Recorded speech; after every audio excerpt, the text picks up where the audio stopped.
वाराणसी को फिर मिलेगी करोड़ों की सौगात, अपनी काशी आ रहे प्रधानमंत्री नरेंद्र मोदी। प्रधानमंत्री नरेंद्र मोदी अपने संसदीय क्षेत्र वाराणसी को एक बार फिर से करोड़ों की सौगात देने आ रहे हैं। पीएमओ ने दौरे के लिए जिले के अफसरों से ब्यौरा तलब किया। इसके बाद अधिकारियों ने बैठक भी की। अफसरों की माने तो पीएम मोदी 11 अप्रैल को काशी का दौरा कर सकते हैं। पीएम मोदी 3 से 4 घंटे का प्रवास होगा। इस दौरान नगर निगम सदन के भवन सहित करोड़ों की परियोजनाओं का लोकार्पण और शिलान्यास करेंगी। ग्रेटर नोएडा में बनेगी वेस्टर्न सिडनी यूनिवर्सिटी। दादरी में कार्गो टर्मिनल परियोजना से मिलेगा रोजगार। ग्रेटर नोएडा अथॉरिटी की बोर्ड मीटिंग में वेस्टर्न सिडनी यूनिवर्सिटी खोलने पर सहमति बन गई है। इसके बनने से स्थानीय युवाओं का विदेशी यूनिवर्सिटी में पढ़ने का सपना पूरा हो पाएगा। वहीं बोर्ड मीटिंग में दादरी के पास कार्गो टर्मिनल विकसित करने की योजना पर भी मुहर लग गई, जिससे 15,000 लोगों को रोजगार मिल पाएगा। ग्रेनो अथॉरिटी बोर्ड ने दादरी के आईसीडी के पास गति शक्ति कार्गो टर्मिनल परियोजना को मास्टर प्लान 2041 में शामिल करने पर बोर्ड ने मुहर लगा दी। यूपी में अब दिन रात छापेमारी करेगी विजिलेंस विभाग की टीम। 4 महीने में लगाया गया करोड़ों रुपए का जुर्माना। 2 दिसंबर 2024 को केसको में नई कार्य प्रणाली के तहत काम शुरू हुआ था। इस दौरान अफसरों ने दावा किया था कि विद्युत चोरी रोकने के लिए तकनीक का प्रयोग किया जा रहा है। बीते 5 सालों में विद्युत सुधार और बिजली चोरी रोकने के लिए करोड़ों रुपए का बजट खर्च किया गया, लेकिन इसके बाद भी बहुत ज्यादा सुधार नहीं आया। हाईलाइन लॉस रोकने के लिए केसको की विजिलेंस टीम को अधिक सक्रिय किया गया है। कानपुर कमिश्नरेट में बनेंगी 3 नई यूनिट। क्राइम ब्रांच के लिए करेंगी काम। तलाशे जा रहे तेज तर्रार पुलिस कर्मी। कमिश्नरेट पुलिस की 3 नई इकाइयां क्राइम ब्रांच के अंदर कार्य करेंगी। इसके गठन के लिए तेज तर्रार इंस्पेक्टर, दारोगा और सिपाहियों की तलाश शुरू हो गई। ये टीम एंटी थेफ्ट, होमिसाइड और नार्कोटिक्स की इकाई के लिए बनाई जाएंगी। इसमें बड़ी चोरी, हाई प्रोफाइल हत्या और महंगे नशे की तस्करी शामिल है। कई अनसुलझे और पुराने मामलों को भी जांच के लिए इकाइयों के पास भेजा जा सकता है। उत्तर प्रदेश का बूम टाइम। एनसीआर के तर्ज पर बनेगा नया यूपी। लखनऊ समेत कई जिलों में होगा बम्पर बदलाव। उत्तर प्रदेश की राजधानी लखनऊ सिर्फ एक शहर नहीं बल्कि राज्य का दिल है। इसकी रफ्तार, इसका विस्तार, इसकी योजनाएं पूरे प्रदेश के विकास की दिशा तय करती हैं। इस सोच को आगे बढ़ाते हुए हरदोई, सीतापुर, उन्नाव, रायबरेली और बाराबंकी को प्राधिकरणों के कामों में अपेक्षित गति नहीं दिखी। 21 सदस्यों वाली समिति का उद्देश्य राजधानी क्षेत्र में सुव्यवस्थित और समेकित विकास को बढ़ावा देना है। वासियों के लिए बुरी खबर। पानी की दरों में हुई 10% की बढ़ोतरी आज से होगा लागू। ग्रेटर नोएडा के निवासियों को आज से पानी के लिए अधिक बिल देना होगा। हर वर्ष की तरह ग्रेटर नोएडा प्राधिकरण ने इस वर्ष भी आज 1 अप्रैल से पानी की दरें बढ़ा दी हैं। प्राधिकरण ने आदेश जारी करने के साथ ही नई दरें तय कर दी। करीब 10% की बढ़ोतरी की गई। आवासीय भूखंडों पर 190 से 2,199 रुपए प्रति माह की दर से पानी का शुल्क लगेगा। यूपी के जिले में 142 करोड़ की लागत से बनेगी 4 लेन सड़क। बिठूर पर्यटन को बढ़ावा देने के लिए विकास कार्यों को स्वीकृति प्रदान की जा रही है। मुख्यमंत्री योगी आदित्यनाथ ने कुछ दिन पहले बिठूर के विकास के लिए हर संभव मदद का आश्वासन दिया था। इसके बाद शासन स्तर पर कार्यवाही शुरू हो गई। शासन की वित्त व्यय समिति ने मंदना बिठूर तक 4 लेन रोड निर्माण को स्वीकृति प्रदान कर दी। अलीगढ़ डिफेंस कॉरिडोर काम में आएगी तेजी। भूमि अधिग्रहण के लिए मिले 62 crore. Aligarh defence corridor Andla node के जीटी रोड पर विस्तारित हो रहे एरिया के भूमि अधिग्रहण कार्य में तेजी आएगी। शासन ने वित्तीय वर्ष के अंत में भूमि अधिग्रहण के लिए 62 करोड़ 77 लाख 96 हजार रुपए जारी कर दिए। भूमि अधिग्रहण 80% करीब पूरा हो गया है। अब बजट जारी होने के बाद कार्य में और तेजी आएगी। बता दें कि डिफेंस कॉरिडोर अंडला नोड के विस्तार के लिए जीटी रोड पर धनीपुर एयरपोर्ट से आगे भूमि अधिग्रहण का काम चल रहा है। लखनऊ की सड़कों पर दौड़ेंगी 16 खास गाड़ियां। राहगीरों को मिलेगा ये लाभ। उत्तर प्रदेश सरकार राजधानी लखनऊ में पर्यावरण के अनुकूल और आरामदायक परिवहन सेवाओं को बढ़ावा देने के लिए 16 गोल्फ कार्ट्स चलाने की योजना पर काम कर रही है। लखनऊ विकास प्राधिकरण ने गोमती रिवर फ्रंट और जनेश्वर मिश्र पार्क में इन गोल्फ कार्ट्स के संचालन की प्रक्रिया तेज कर दी है। गाजियाबाद से जुड़ा एक और शहर। हिंडन एयरपोर्ट से भुवनेश्वर के लिए भी उड़ान सेवा शुरू। गाजियाबाद के हिंडन एयरपोर्ट से रविवार को भुवनेश्वर की भी उड़ान शुरू हो गई। इसके साथ ही हिंडन 12 शहरों से भी जुड़ गया। पहले दिन 80% के करीब यात्रियों ने सफर किया। भुवनेश्वर से पहुंचे यात्रियों ने उड़ान शुरू होने को काफी सहूलियत भरा बताया। पहले दिन उड़ान समय से पहले ही हिंडन एयरपोर्ट पहुंच गई थी। मेरठ में ईद पर ईदगाह फुल, रोके जाने पर पुलिस कर्मियों से उलझे नमाजी, विरोध में हंगामा।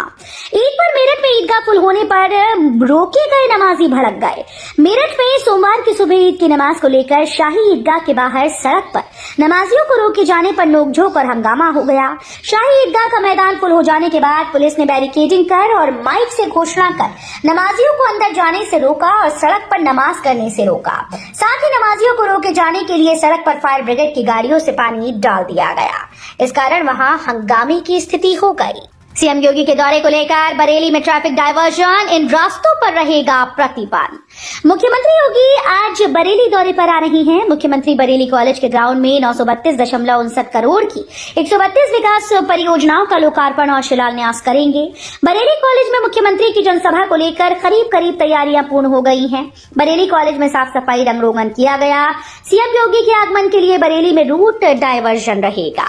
यमुना अथॉरिटी में अफसरों कर्मचारियों का टोटा, 84% पद खाली। हजारों करोड़ का वार्षिक बजट और 1149 अधिसूचित गांव के नियोजित विकास के लिए गठित यमुना प्राधिकरण में अधिकारियों और कर्मचारियों को जबरदस्त टोटा है। अधिकतर स्वीकृति पद रिक्त हैं। प्राधिकरण प्लेसमेंट एजेंसी के जरिए नियुक्त कर्मचारियों के भरोसे 6 जिलों में विकास का खाका तैयार कर उसे धरातल पर उतारने के लिए हाथ पांव मार रहा है। अखिलेश यादव का आरोप, मुझे ईदगाह जाने से रोका गया, बोले देश को संविधान से चलाए भाजपा। सपा प्रमुख अखिलेश यादव ने मीडिया से बातचीत में पुलिस पर उन्हें ऐशबाग ईदगाह जाने से रोकने का आरोप लगाया है। उन्होंने कहा कि पुलिस ने मुझे जानबूझकर आधे घंटे रोका, आज तक इतनी बैरिकेडिंग नहीं की गई। मैं हमेशा यहाँ आता हूँ। लोकतंत्र और संविधान को सबसे बड़ा खतरा भाजपा से है। यूपी बीएड संयुक्त प्रवेश परीक्षा के लिए पंजीकरण की अंतिम तिथि बढ़ी। यूपी बीएड जेईई 2025 के इच्छुक उम्मीदवारों के लिए खुशखबरी है। अब आवेदन करने की आखिरी तारीख को एक बार फिर से बढ़ाकर 30 अप्रैल 2025 कर दिया गया। यदि आपने अभी तक यूपी बीएड प्रवेश परीक्षा के लिए आवेदन नहीं किया तो अब भी आपके पास मौका है। बिना विलंब शुल्क के आवेदन की अंतिम तिथि 30 अप्रैल तक है। अगर आप भी इस परीक्षा में बैठने के इच्छुक हैं तो बुंदेलखंड विश्वविद्यालय की आधिकारिक वेबसाइट पर जाकर तुरंत आवेदन कर सकते हैं। समय पर पूरा नहीं होगा अस्पताल भवन का निर्माण, मरीजों व चिकित्सकों को देरी से मिल सकेगी सुविधा। शहर के बस्ती चक रोड पर 27.5 करोड़ रुपए की लागत से बन रहा उप जिला अस्पताल का नया भवन टेंडर की तय समय सीमा 17 मई 2025 को पूरा नहीं हो पाएगा। इसके लिए NIHM को कम से कम 6 महीने का समय बढ़ाना पड़ेगा, तब कहीं जाकर निर्माण का कार्य पूरा हो पाएगा। अब जबकि उपजिला अस्पताल भवन पूरे 2 साल में होना था, लेकिन यदि 6 महीने का समय अब बढ़ा दिया जाता है तो इसके निर्माण कार्य को पूरा होने में करीब 2.5 साल का समय लगेगा। 2027 तक बिक जाएगी सहजनवा बांसगांव के बीच रेल लाइन, बनेंगे 12 रेलवे स्टेशन। पूर्वोत्तर रेलवे की बहुप्रतीक्षित परियोजना सहजनवा दोहरी घाट नई रेल लाइन 3 चरणों में पूरी होगी। प्रथम चरण में सहजनवा से बांसगांव तक 32.95 किलोमीटर लंबी रेल लाइन वर्ष 2027 तक बिक जाएगी। मिट्टी भराई, पुलिया निर्माण आदि के लिए टेंडर की प्रक्रिया लगभग पूर्ण कर ली गई है। दूसरे चरण में बांसगांव से बड़हलगंज तक 36.80 किलोमीटर लंबी रेल लाइन बिछाई जाएगी। रजनीश अग्रवाल बने एनसीआर प्रयागराज मंडल के DRM, हिमांशु बड़ोनी का हुआ ट्रांसफर। प्रयागराज में लगे महाकुंभ के दौरान रिकॉर्ड संख्या में ट्रेन का कुशल संचालन करने वाले मंडल रेल प्रबंधक प्रयागराज हिमांशु बड़ोनी का ट्रांसफर हो गया है। यहाँ उनका स्थान पश्चिम रेलवे मुंबई के मुख्य वाणिज्य प्रबंधक रजनीश अग्रवाल लेंगे। ईद के बाद रजनीश अग्रवाल प्रयागराज में अपना पदभार ग्रहण करेंगे। अब बेहाल करेगी गर्मी, सप्ताह 42 डिग्री के पार जा सकता है पारा। अप्रैल में भीषण गर्मी बेहाल करेगी, सप्ताह तापमान 42 डिग्री सेल्सियस के पार जा सकता है। मौसम विशेषज्ञों के मुताबिक आज के बाद से हर दिन तापमान में 1 से 2 डिग्री तक की बढ़ोतरी का अनुमान है। ऐसे में लोगों को सतर्क रहने की जरूरत है। मौसम विभाग के अनुसार अगले 5 दिनों में तापमान में 4 से 5 डिग्री तक की बढ़ोतरी हो सकती है। बढ़ती गर्मी को देखते हुए विशेषज्ञों ने लोगों को सावधानी बरतने की सलाह दी है। चोरों चक्कू और चैन स्नेचर्स को काम पर लगाएगी पुलिस। कानपुर पुलिस अब छोटी मोटी चोरियों, मादक पदार्थों की बिक्री और छिनैती करने वाले युवाओं को स्वरोजगार से जोड़ेगी। कानपुर कमिश्नरेट सूक्ष्म लघु व मध्यम उद्यम और निर्यात प्रोत्साहन विभाग के संयुक्त प्रयास से इसे संचालित करने की योजना बन रही है। इसके तहत 21 से 40 साल के ऐसे युवाओं की पुलिस पहचान करेगी जो अपराध से दूर जाना चाहते हैं। इन्हें MSME से प्रशिक्षण व लोन दिलाकर स्वरोजगार से जोड़ा जाएगा। इस शहर में बनेगा धरोहर क्षेत्र, सिर्फ 2 मंजिल तक ही बन सकेंगे भवन। आगरा विकास प्राधिकरण की भौगोलिक सूचना प्रणाली आधारित नए मास्टर प्लान 2031 को शासन से मंजूरी मिल गई। 5 साल की मशक्कत के बाद तैयार प्लान में इस बार ताज धरोहर क्षेत्र तय किया गया है। ये यमुना नदी के दोनों किनारों पर तय हुआ है, जो रामबाग से ताजमहल के बीच होगा। जेवर एयरपोर्ट के पास शॉर्ट केक बनी प्लॉट की स्कीम, 400 प्लॉट थे, छीना झपटी हो गई। इन दिनों किसी भी महानगर या शहर में प्लॉट की स्कीम आ ही नहीं रही। राज्य सरकार के निगम या अथॉरिटी भी अब फ्लैट की ही स्कीम निकाल रही है। ऐसे में नोएडा के एक डेवलपर ATS होमक्राफ्ट ने नोएडा इंटरनेशनल एयरपोर्ट या जेवर एयरपोर्ट के पास प्लॉट की एक स्कीम लॉन्च की। इस स्कीम में 400 प्लॉट थे। प्लॉट के लिए 1000 से भी ज्यादा खरीदारों ने एडवांस चेक सौंप दिए। मधुबन बापूधाम ROB का निर्माण शुरू, 14 किलोमीटर का सफर हो जाएगा कम। उत्तर प्रदेश के गाजियाबाद के मधुबन बापूधाम रेलवे ओवरब्रिज का काम शुरू हो गया है। अगले 6 महीने में ROB के बनकर तैयार होने की उम्मीद है। इसके बन जाने से दिल्ली मेरठ रोड सीधे हापुड़ रोड से जुड़ जाएगी। ROB बन जाने से लाखों लोगों को सुविधा होगी।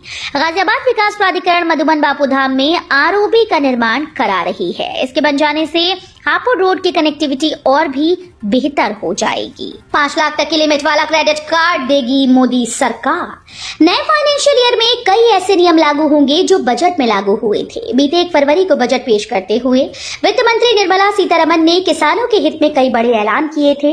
इनमें से एक ऐलान किसान क्रेडिट कार्ड का है। किसान क्रेडिट कार्ड से लोन के लिमिट को 3 लाख रुपए से बढ़ाकर 5 लाख रुपए कर दिया गया है। बता दें कि किसान क्रेडिट कार्ड एक बैंकिंग उत्पाद है जो किसानों को बीज, उर्वरक, कीटनाशक जैसी कृषि वस्तुएं खरीदने में मददगार है। RBI अप्रैल में फिर कर सकता है रेट कट, ब्याज दरें घटकर 6% होंगी।